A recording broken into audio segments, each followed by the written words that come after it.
You are listening to the Pro-Black Perspective on KWAZ Radio.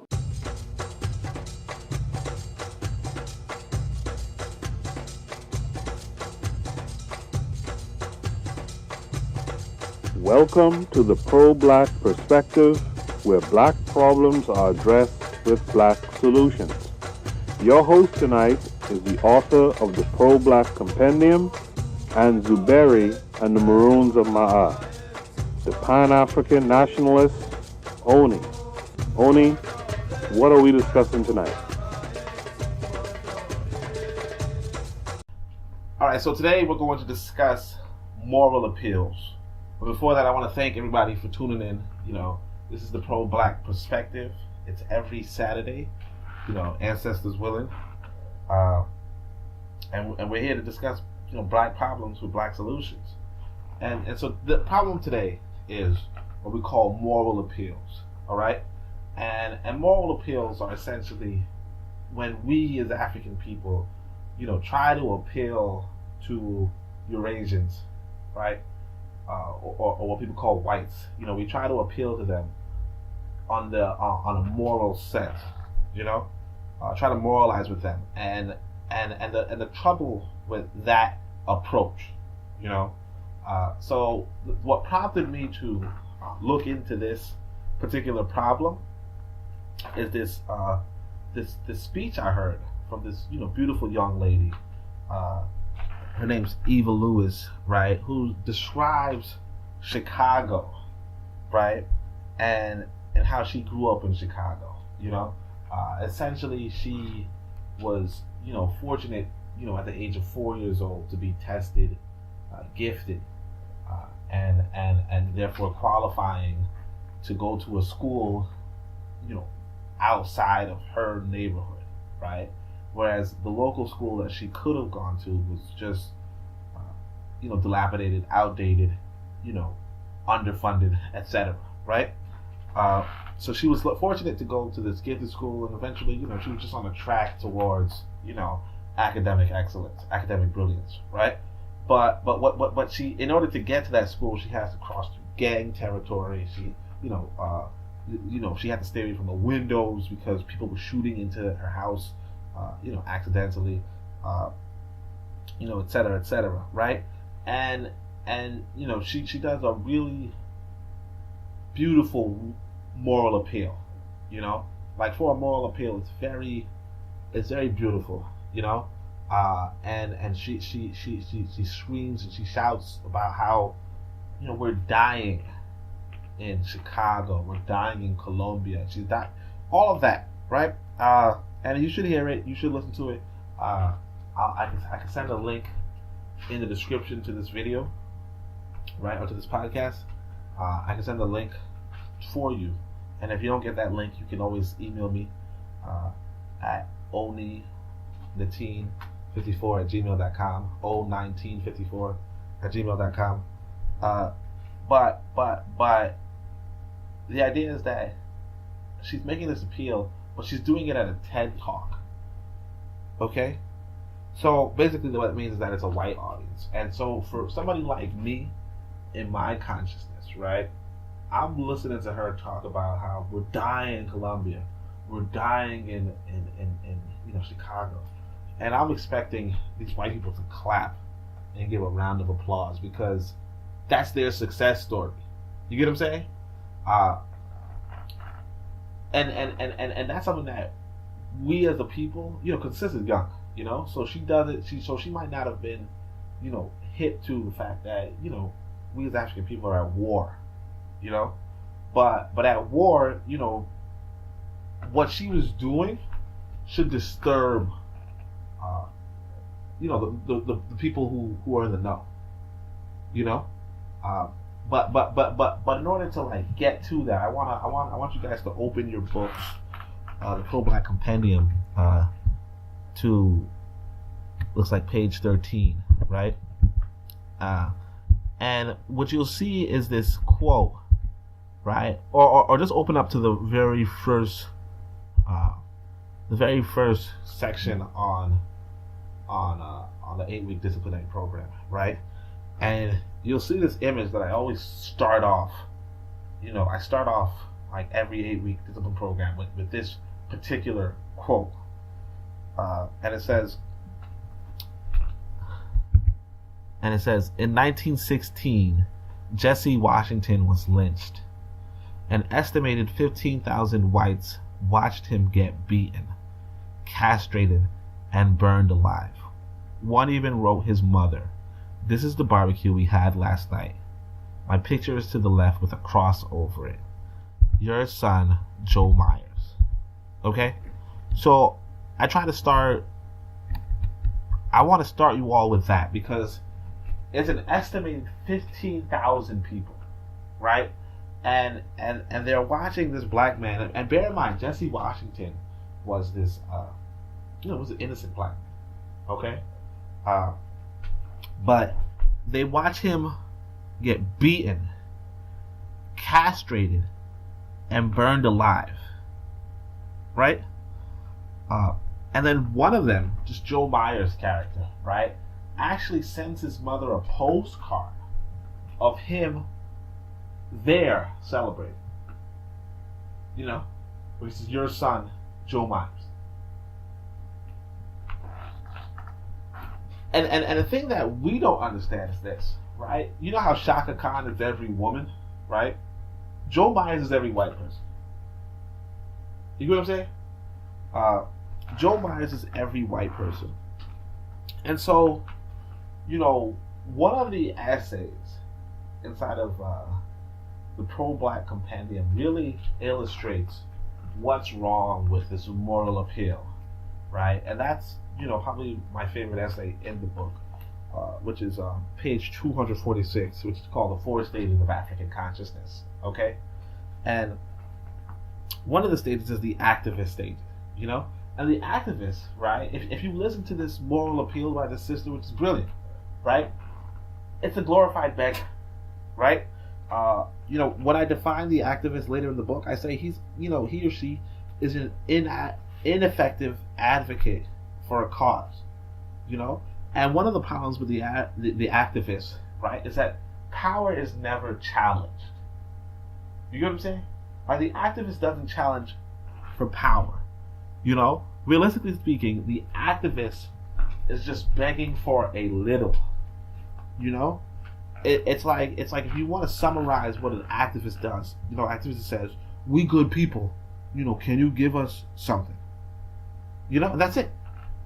And that's partly why, if you look back at, earlier activists in the 60s, there was a lot of what they call, identity politics or something like, a lot of that in the sense of, this, they don't want to just raise up anybody, as an example of an injustice because white media was harsh on it. Today we kind of, just raise up anybody, sure, but back then it was like, it didn't matter if you stood up or sat down or whatever, if you were, like you were 16 and you were whatever, right? I mean, you guys know the story, so I'm not even gonna play around with the details at this time, right? But power is but the issue is that power is never challenged, right? And like I said, white people should be laughing when a black person gets up and talks about how we're dying. Because just like with Joe Myers' example, they know. Because they're the ones killing you. You get what I'm saying? It's not confusing. You see what I'm saying? It's like people, it's like when you go to the police and you say, hey, you shot this kid in the back. It's like, yeah, I know. I have the gun on my hip. I know I shot him. It doesn't make any sense for us to be appealing to them like, hey, you did something. You did something that they know they did because they did it.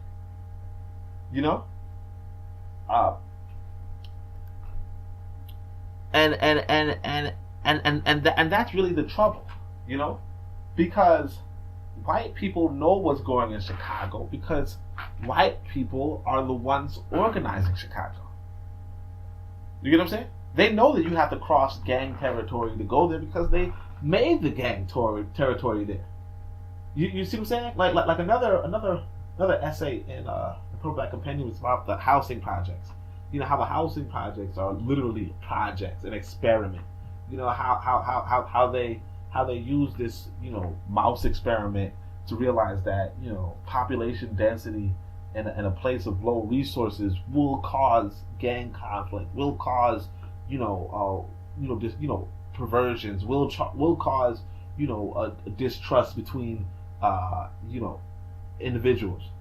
You know, they know this. They set it up. It's sociology 101. You see? So when we as black people show up and we tell them, hey, look, you know, you're killing us on this part of the world, you're killing us on that part of the world, you're killing us on this part of the world, and it all looks the same, right? White people are like, pat on the back. You see, because their whole point was to kill you, right? But like I said, you know, this activist is just a glorified beggar. You know, I'm not talking about the sister in particular, but her example, you know, I'm not saying the sister exclusively, but her example really illustrates what that begging is, because, you know, toward the end of her speech, she talks about how she has this program where she's trying to give these kids Chromebooks, you know, computers in the elementary school that she didn't go to when she was a kid, the one that's next to her that was dilapidated, and so on and so forth. And we'll get into that later. But before we do anything, you know, I want to go to page 11 and discuss the reality that we as African people have to go to people who want to speak for us, or who want to be leaders. And like this quote says, it says, leadership must answer, how is that the North Star? Otherwise it's misleadership, right? We have to go to leadership and we have to ask them, how is that the North Star? Which is you know, figurative for how can that lead us to freedom, right? And if they can't answer that, right, then they're trying to mislead you, or it is misleading, you know, whether they're witting or unwitting, right? But basically, the sister's trying to give these students Chromebooks, right? And I mean, sounds good, sounds whatever, right? But the reality is that that's begging, you know. And the reason why that's begging is because, let's say she says she only needs $25,000 to get these kids Chromebooks, right? And it's an interesting figure because she says $25,000, that's a lot. That's like what a family might make in a year. You know, certain families, you know, working families might make that in a year, right? But why I say this is because in Chicago, the city budget is $10 billion. You see what I'm saying? So she's asking for $25,000. The Chicago budget is $10 billion. You see what I'm saying? And when you look at the school she's talking about, which is the Boucher Math and Science Academy, right? There's only 590 students from pre-K to 8th grade. 590 students, right? So for $25,000, that's $42 a piece, right? That's it. $42 a student. The city, right, can't fork over $42 a student, you know, and that's really important because that $10 billion budget includes what black people contribute to it, right? But this is a phenomenon all over America, and something that really, you know, might have to be a talk in the future, which is about, you know, black politics and the reality that black people are not talking budgets, are not talking finances, are not writing budgets for the cities that they contribute heavily to, you know. So you have this sister. What she's doing is she's asking people in the community for $15 to $25 for like for an event. You know, they go to this event, they pay $15 if they're a student, $25 if they're an adult.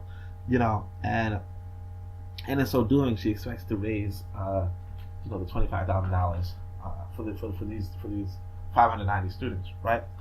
But the trouble is that like when we talk about politics, politics is the management of money and that kind of thing, right? Or the management of resources in a community. We're talking about how this city, right, is not doing its job. That's really what's going on, right? But they're being paid, and although Africans in America are not Americans, right? Apparently the quote unquote American tenet is no taxation without representation. So that has to be taken into consideration too. This is the reality that this woman has to go to the people in the community, and the reality is good that you go to the people in the community, right? But the trouble is that the people in the community are also paying this government, and this government is doing whatever it wants with it, with no accountability. You know what I'm saying? No accountability. None. Zero.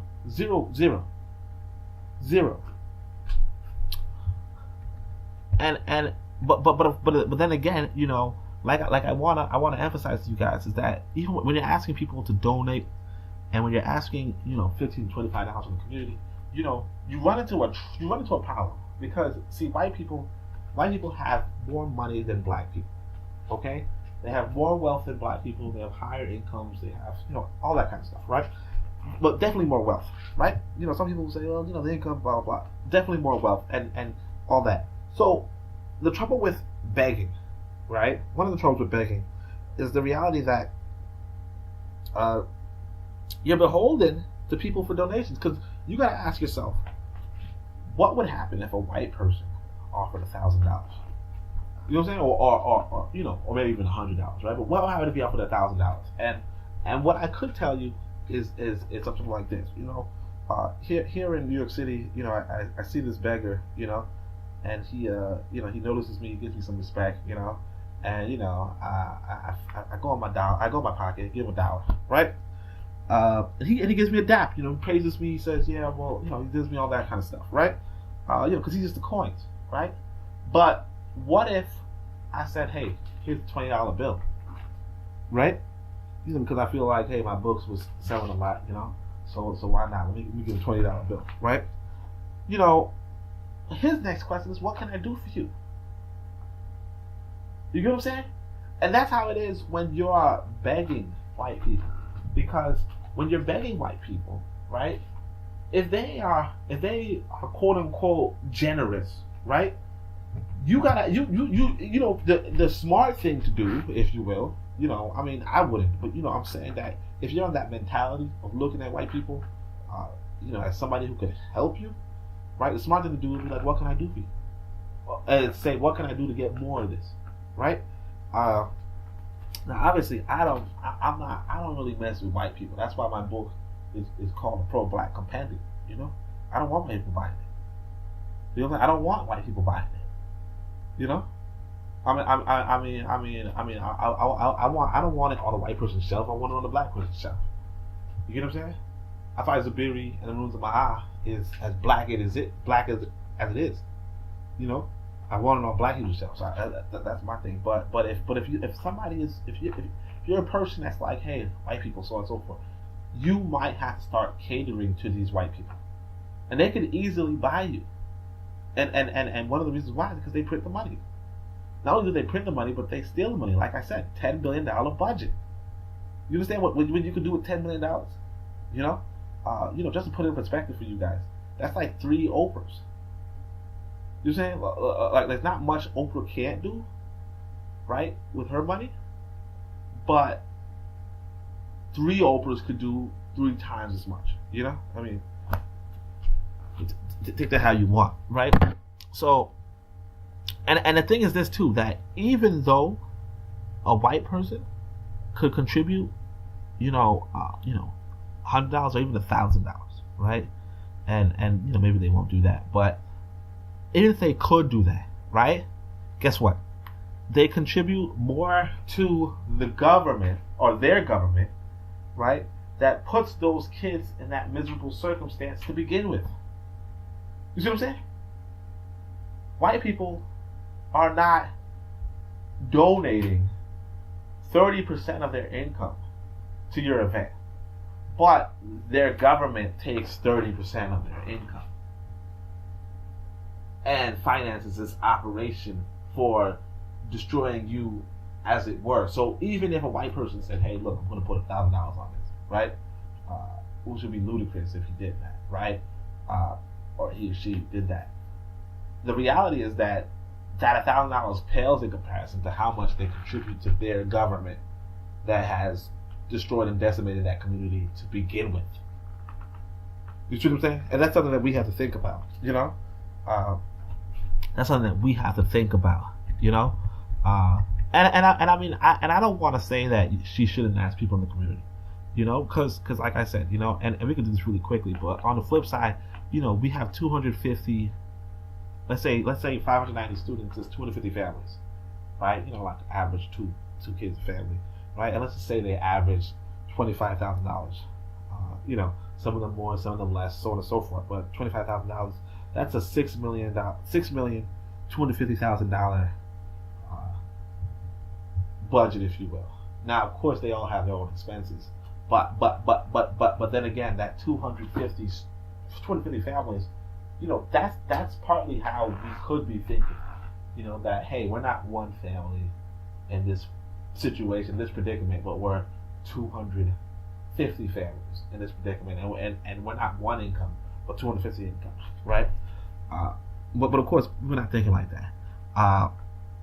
And of course, you know, again, like in simpler terms, you know, 250 families to pay $25,000 is $100 a family, which is you know, quote unquote significant, but you know, it's an investment in a school, and I think that's going to go back into what Kelly Miller says, which is, you know, the African pays for wants and begs Europeans for needs. You know what I mean? That's page 13 of the Pro-Black Compendium. You know, the you know, like $100, you know, a one-time $100 fee.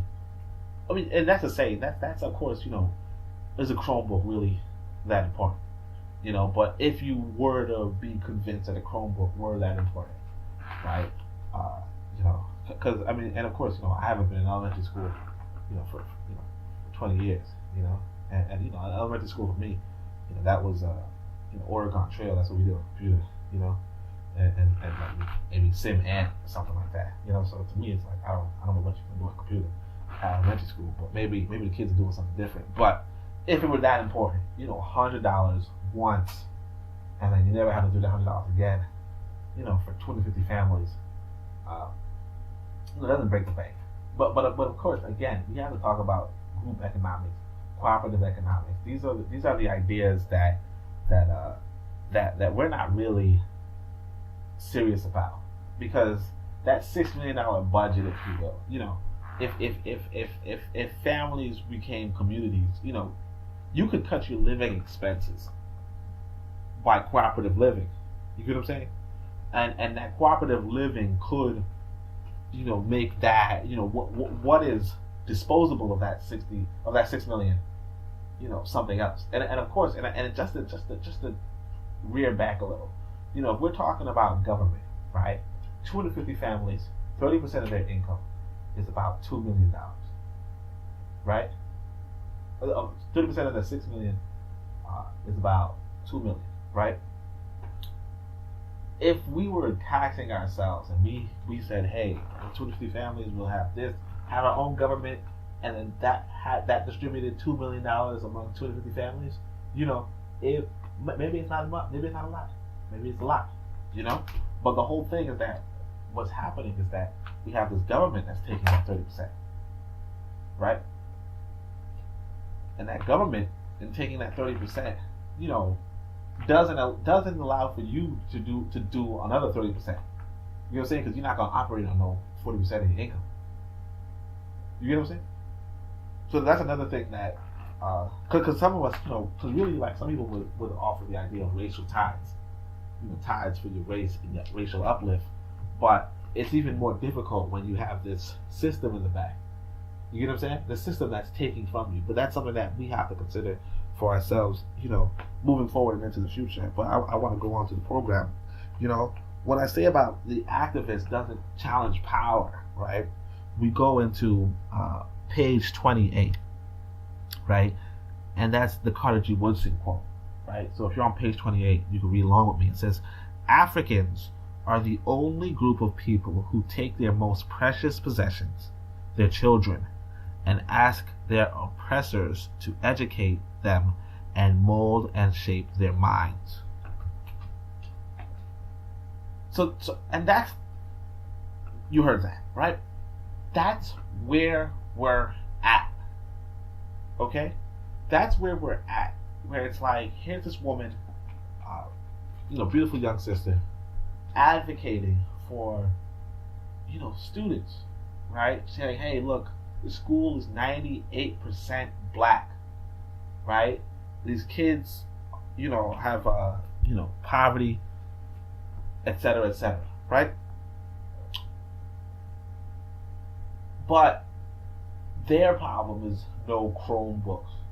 So I'm begging you, because we're being killed by you, I'm begging you to give us $42 a student. And then I'm good.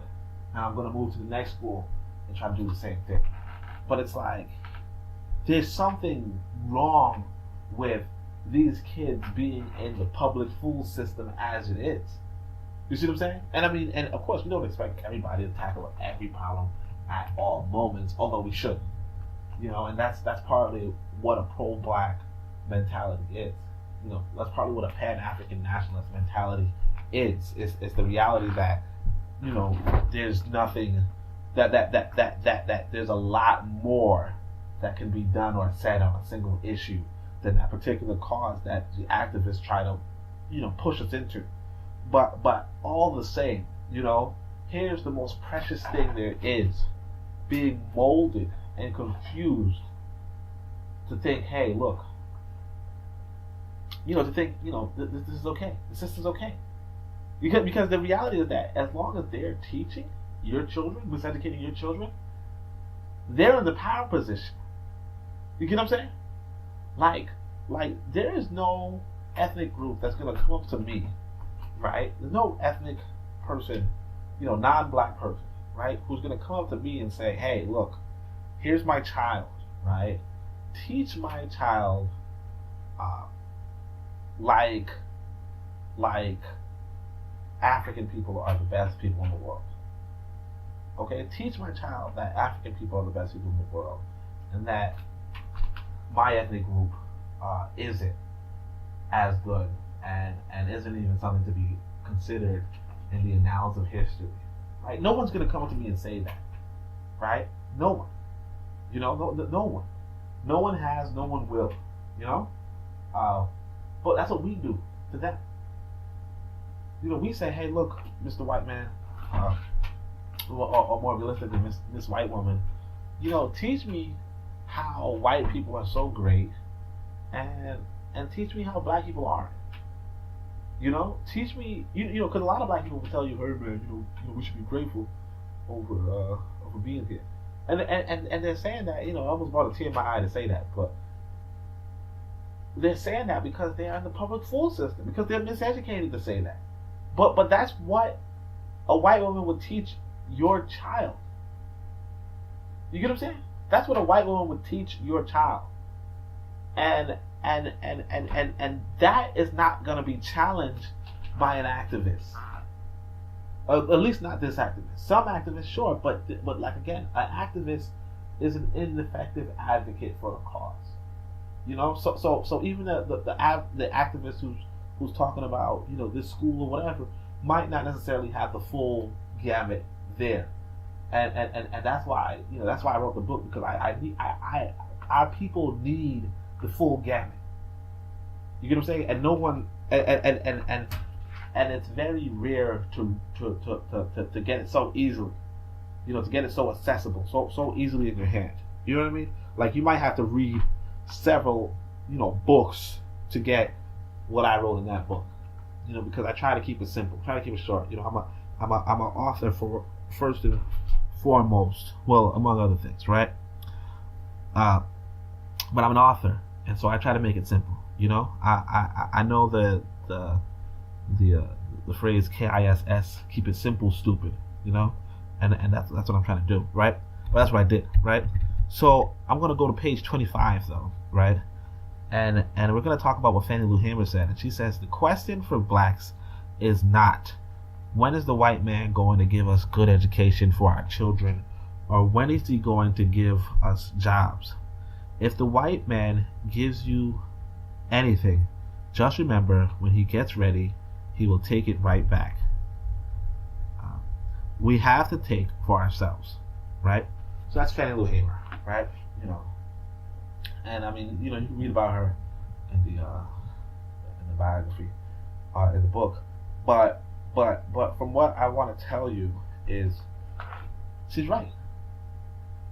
You know, when you're an activist for a cause, you can fight for something one day, right?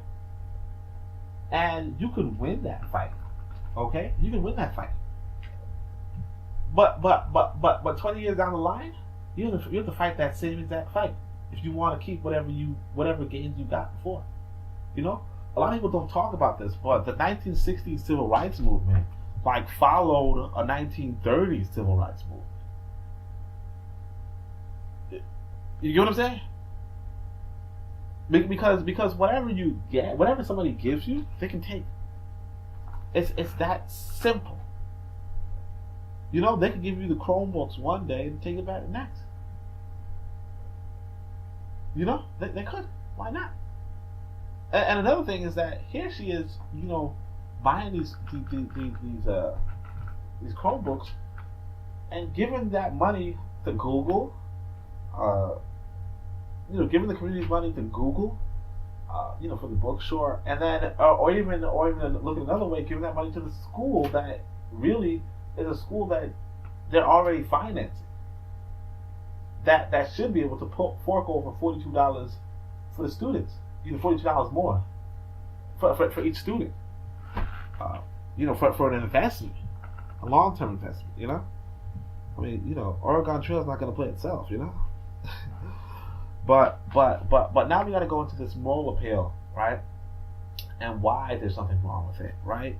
And that's going to bring us back to page 12, where Assata Shakur lays it out plainly. She says, nobody in the world, nobody in history has ever gotten their freedom by appealing to the moral sense of the people who are oppressing them. You know, this is Assata Shakur. Okay? Right? You can't, like I said, go back to the other, you know, it was a core tenet, which was leadership has to ask, where, you know, has to answer, how is that the North Star? You can't get your freedom. Nobody's ever gotten freedom by appealing to the moral sense of the people who are oppressing them. You know what I'm saying? You know, read the Housing Project's essay. It is by design that Chicago residents are shooting at each other. It's by design that, you know, residents in Brooklyn are shooting at each other. You know, it's by design. You understand? It's called a project. They're called the projects. They're experiments. They're replications of an experiment on mice. It's Sociology 101. First class you could take. You know? They are oppressing you. Doesn't make sense to appeal to them on a moral level to stop the oppression, because they're oppressing you for a reason. For a reason. And they already know what they're doing. You can't inform. You know, if I'm in a fight with somebody and I give them a right hook, right? And they tell me later, hey, you gave me a right hook. I know that. I know that because I gave you the right hook. You get what I'm saying? The city has a $10 billion budget. They know what they're doing. You know, and the sister even tells you that, you know, her school got like $17 million or something like that. or her, her school system, something along those lines. The reality is that they have money. Okay, white people have money. Chicago has money. But you listen to her speech, on your own. But we got to go into why is Chicago like that, or what is really going on, and why is it necessary for white people to oppress us in that way? And it goes to this general rule of warfare that you could read on page 26, which is whoever does not make provisions necessary to live, eat, is overcome without steel. You see, I give you guys moments. I give you guys moments to listen to the knowledge. All right, and I don't want to say this is knowledge because this is the general warfare. So, whatever. But whoever does not make provisions necessary to live, eat, is overcome without steel. Basically, they made it so, right? The way how the projects work is that. Because it's not the shape of the buildings, right? It's the fact that the people there cannot eat. It's hard for the people there to eat. It's hard for the people there to live. Because on one hand, the people haven't made provisions necessary to live. You know what I'm saying? Or that's what you want in warfare. You want it so that your enemy cannot live. Because if they can't eat, they cannot live, they can't fight. You see what I'm saying? So that's the situation that you want your enemies to be in. Like if you're in a fight with somebody, like somebody says, "Hey man, look here, Owen, I'm gonna kick your butt. Give me a week." And me and you gonna fight in the streets. And if I could make it so this dude don't eat for a whole week, I don't gotta fight. When he shows up, he's gonna be. If he shows up, if he shows up, he's gonna be. Yeah. You see what I'm saying? So that's where we are at in Chicago. Because she even details in the beginning of her speech. So I want you guys to listen to this. And I don't know if you listen to me first or her first, but if you listen to me, listen for how she describes how she's living in a food desert, if you will. How there's no grocery stores nearby. You get what I'm saying? How her mother has to travel, has to sit on a bus for hours to get food. How the food is rationed to the people of Chicago. You get what I'm saying? It's a situation of war. You see what I'm saying? Black people are prisoners of war in America. We got to realize that.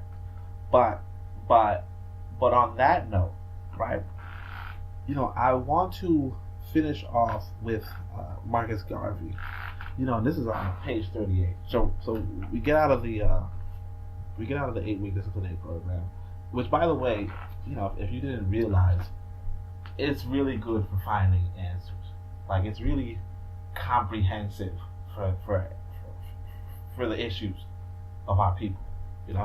So definitely, just if you're not reading it in the group of people, read it with other people, right? But the conflict resolution is also brilliant, and one of the quotes in there, because I wanted to get out of the 8-week, for this week, right?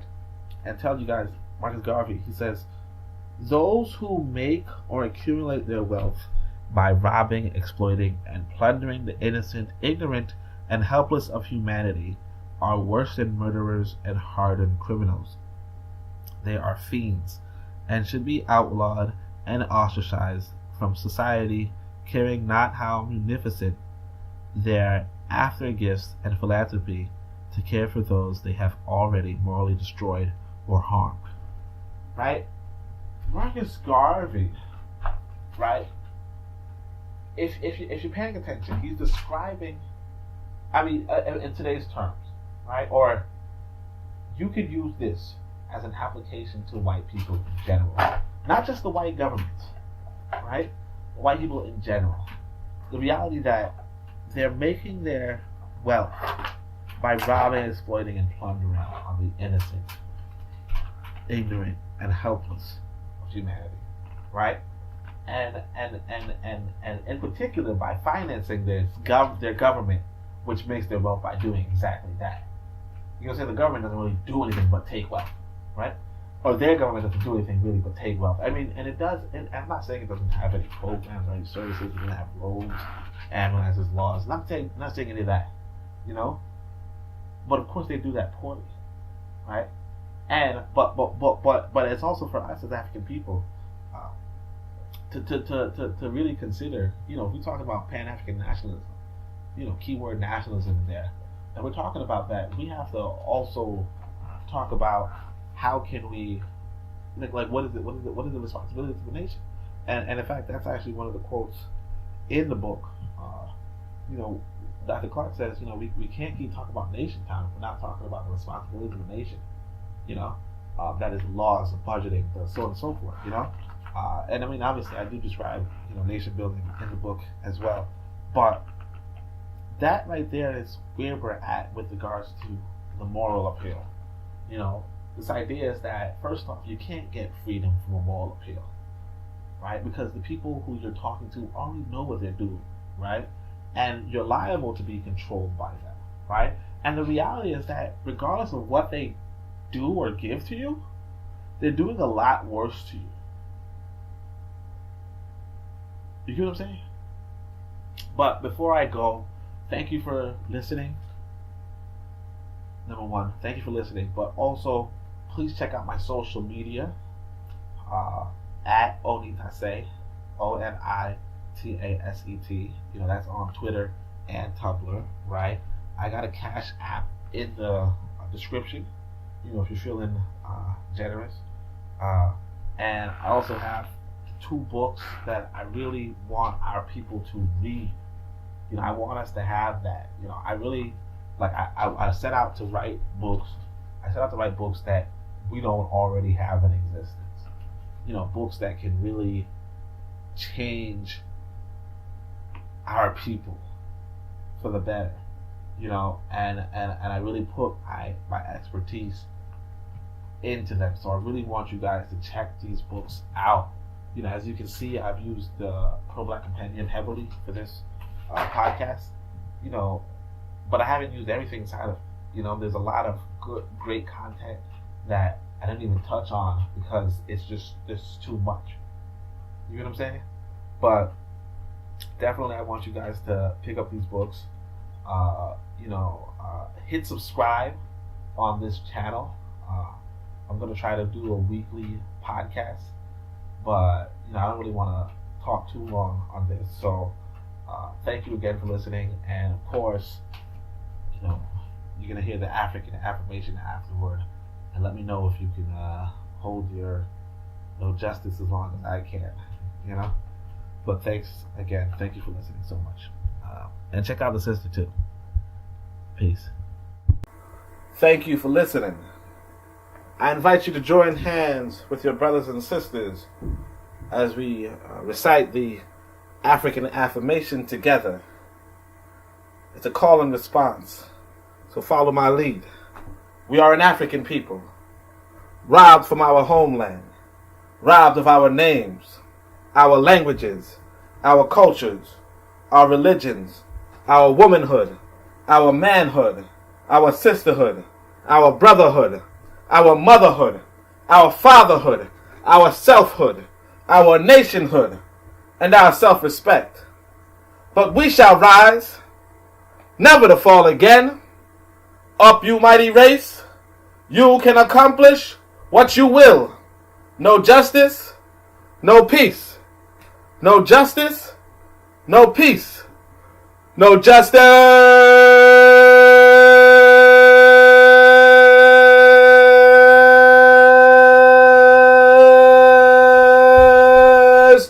no peace.